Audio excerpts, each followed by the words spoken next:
Assalamualaikum warahmatullahi wabarakatuh. Malam ini malam kedua, malam ketiga kita berada di Malaysia, tepatnya di Kuala Lumpur ini. Kebetulan malam ini saya lagi bersama Bapak Mustaqim sama Pak Rahman. Pak Rahman yang sudah tinggal di Malaysia ini sejak tahun 1990 ya. Pak Mustaqim, setelah 2 hari tadi kita berkunjung Malaysia, kemarin diterima di Dubes RI Malaysia dan tadi dengan NGO salah satunya, apa yang kira-kira yang bisa dipetik dalam pertemuan tersebut, Pak Mustaqim? Baik, terima kasih Pak Effendi. Sebagaimana kita ketahui bersama sejak 2 hari yang lalu, Ya. kita diterima di audiensi dengan kedubes di Malaysia, kedubes KBRI kita. Ada beberapa hal yang cukup menarik. Yang pertama terkait menyangkut masalah berbagai permasalahan-permasalahan ketenagakerjaan di Malaysia. Nah, itu bukan hal yang baru, tetapi ada beberapa yang cukup menarik adalah informasi yang kita peroleh dari kedutaan besar bahwa ada semacam terobosan kebijakan terhadap kondisi yang ada. Pertama, terobosan kebijakan itu tingkat pelayanan yang dilakukan oleh KBRI ini 24 jam.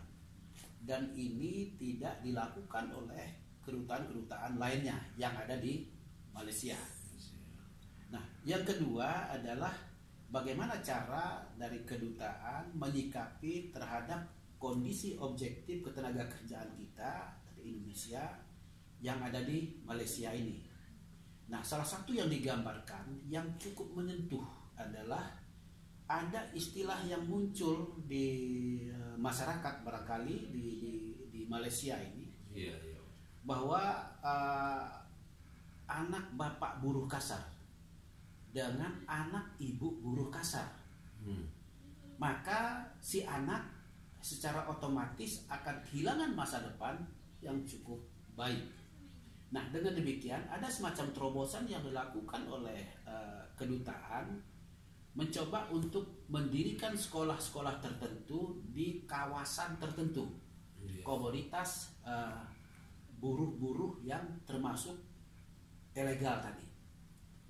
Jadi yang disebutkan anak bapak buruh kasar dan anak ibu buruh kasar tadi adalah tenaga kerja yang ilegal. Nah, informasi yang kita peroleh bahwa pemerintah Malaysia cukup merespon dengan positif dan memberi izin pendirian sekolah-sekolah itu.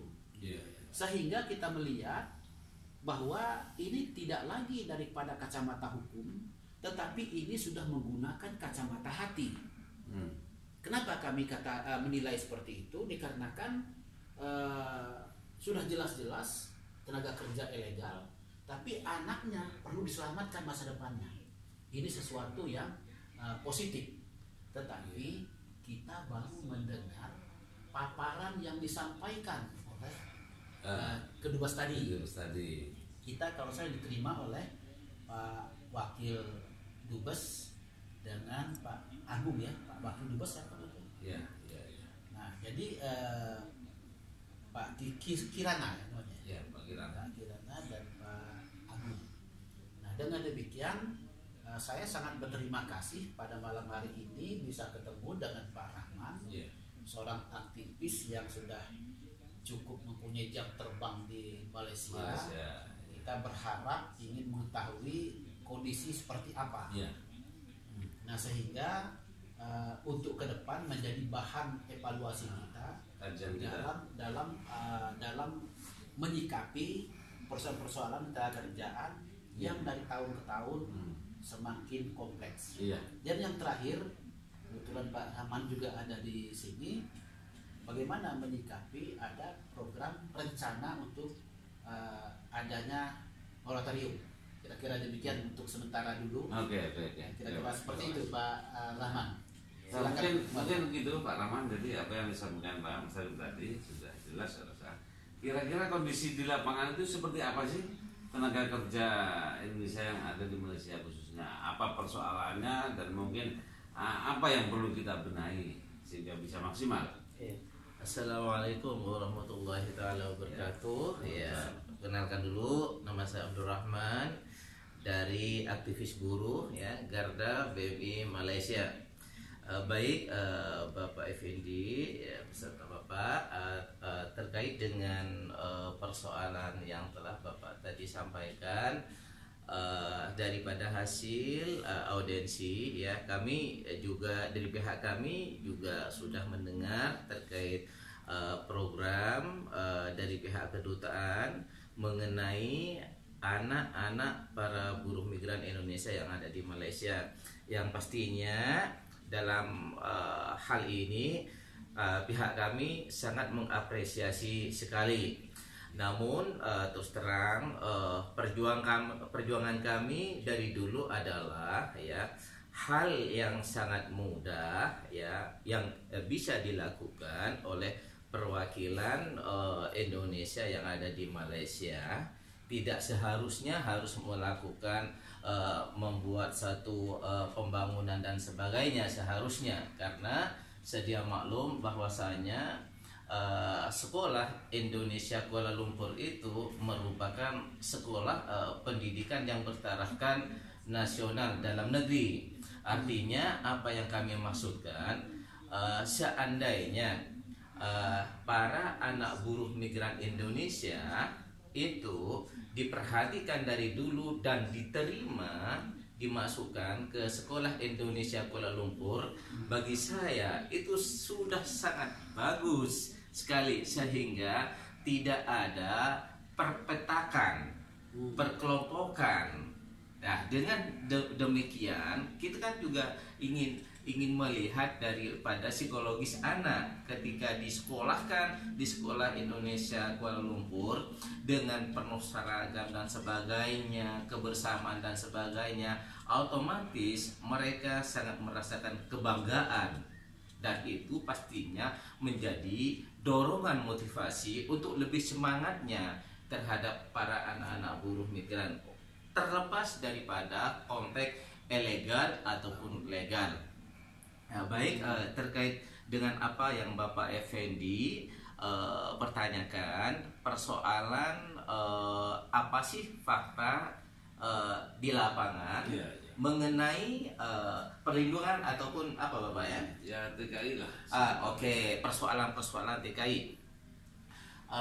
Kembali lagi bahwasanya saya sampaikan, kami dari tahun 90-an ya, yang memang dari hati nurani sendiri mempunyai perhatian terhadap sesama anak bangsa Indonesia yang ada di Malaysia.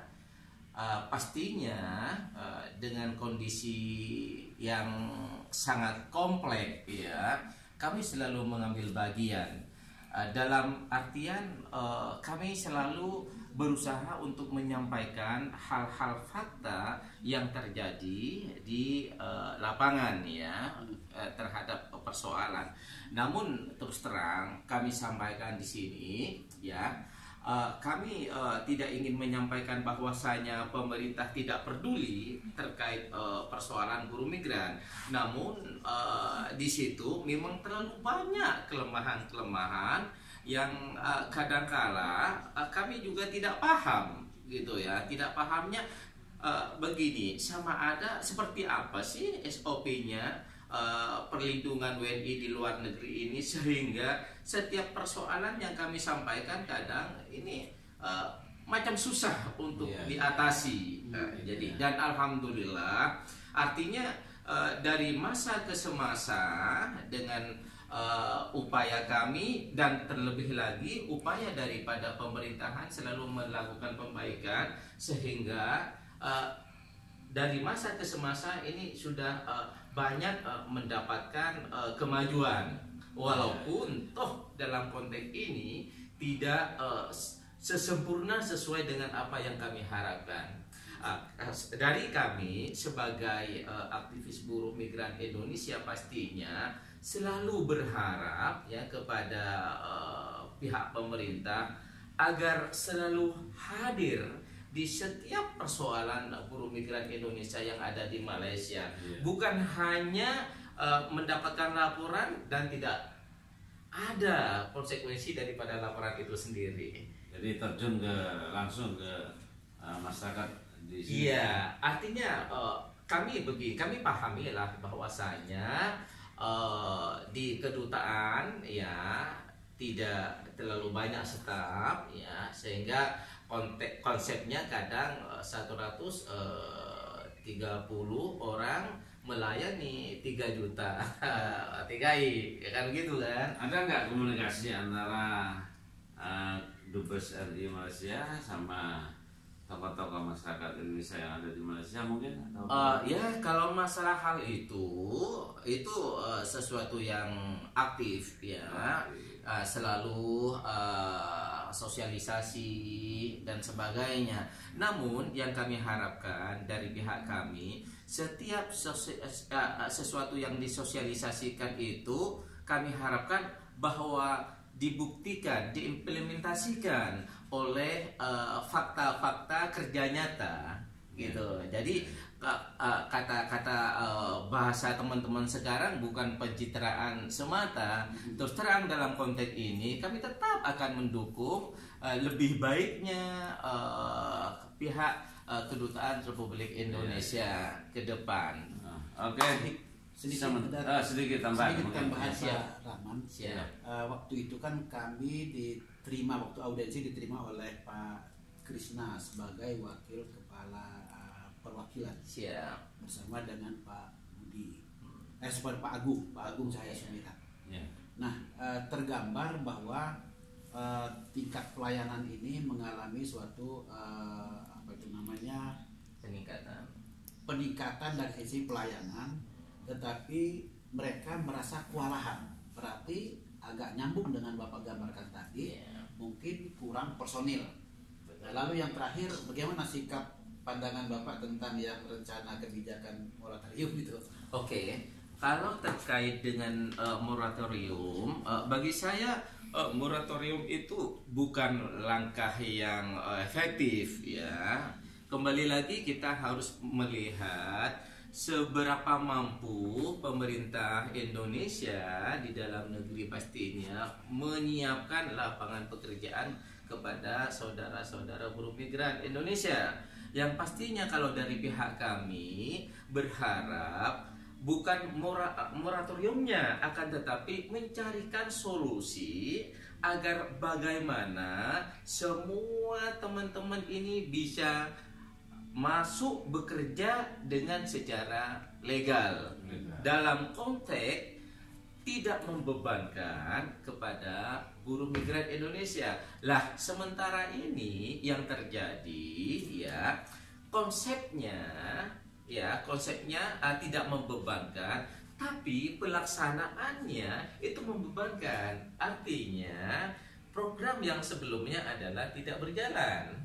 Kan begitu. Satu contoh bahwasanya pembuatan izin kerja yang namanya di sini disebut permit kerja, kalau daripada kesepahaman MOU-nya dan juga undang-undang Malaysia itu adalah dibebankan kepada pihak majikan, artinya ditanggung oleh pihak majikan.